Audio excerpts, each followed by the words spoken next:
ಇವತ್ತಿನ gen Z, gen alpha, gen X ಏನು generation ನೀವೆಲ್ಲ ಇದ್ದೀರಾ, ಕರ್ನಾಟಕದಲ್ಲಿ ಏನೇನು ಬದಲಾವಣೆಗಳಾಗ್ತಿದೆ ಗೊತ್ತಾಗ್ತಿದೆಯಾ? ರಾಜಕೀಯದಲ್ಲಿ ಏನೇನು ಬದಲಾವಣೆಗಳಾಗ್ತಿದೆ ಗೊತ್ತಾಗ್ತಿದೆಯಾ? ಇದೆಲ್ಲ ನೀವು ತಿಳ್ಕೊಳ್ಳೋಕೆ ಪ್ರಯತ್ನ ಪಡಲಿಲ್ಲ ಅಂತ ಹೇಳಿದ್ರೆ ಇನ್ನು ಮುಂದೆ ನಿಮ್ಮ ಹತ್ರ ಇರೋ ಭೂಮಿಗಳು ನಿಮ್ಮ ಹತ್ರ ಉಳಿಯಲ್ಲ. ನಿಮಗೆ ಭೂ ಸುಧಾರಣಾ ಕಾಯ್ದೆ ಅಂದರೆ ಗೊತ್ತಾ?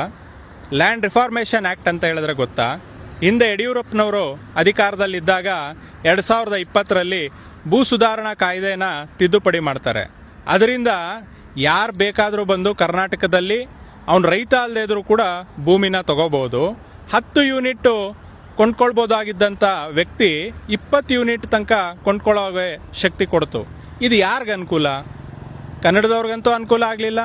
ಸಣ್ಣ ಪುಟ್ಟ 2-3 ಎಕರೆ ಜಮೀನು ಇಟ್ಕೊಂಡಿದ್ದಂಥ ರೈತ ಇವತ್ತು ಕಾರ್ಪೊರೇಟ್ಗಳ ಮುಂದೆ, ಪರಭಾಷಿಕರ ಭೂ ಮಾಫಿಯಾ ಮುಂದೆ ತನ್ನ ಜಮೀನುಗಳನ್ನು ಮಾರ್ಕೊಂಡು ಇವತ್ತು ಮತ್ತೆ ಭೂಮಿನ ಕಳ್ಕೊಂಡು ಬರ್ತಾ ಇದ್ದಾನೆ.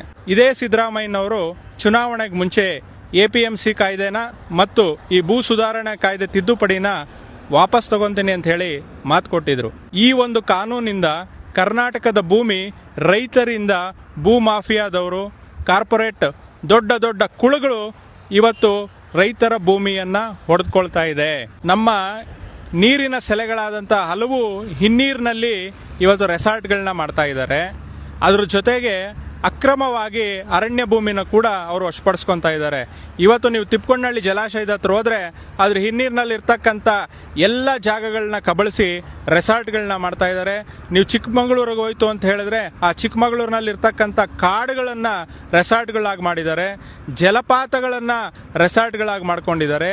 ಹೀಗೆ ಸಿಕ್ಕ ಜಾಗವನ್ನೆಲ್ಲ ಕೂಡ ಖರೀದಿ ಮಾಡಿ ಇವತ್ತು ತಮ್ಮ ಒಂದು ವಾಣಿಜ್ಯ ಉದ್ಯಮಗಳಿಗೆ ಇವತ್ತು ಬಡ ರೈತನಿಗೆ ಇವತ್ತು ಉಳುಮೆ ಮಾಡೋಕ್ಕೆ ಭೂಮಿ ಸಿಗ್ತಿಲ್ಲ.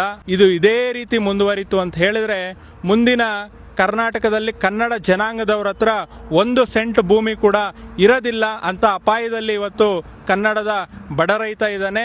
ಸರ್ಕಾರ ತಾವಿವತ್ತು 3ನೇ ವರ್ಷದ ಸಾಧನೆ ಸಮಾವೇಶ ಮಾಡಿದ್ದೀರಾ, ಎಲ್ಲ ಗ್ಯಾರಂಟಿನೂ ಕೊಟ್ಟಿದ್ದೀನಿ ಅಂತ ಹೇಳ್ತಿದ್ದೀರಾ.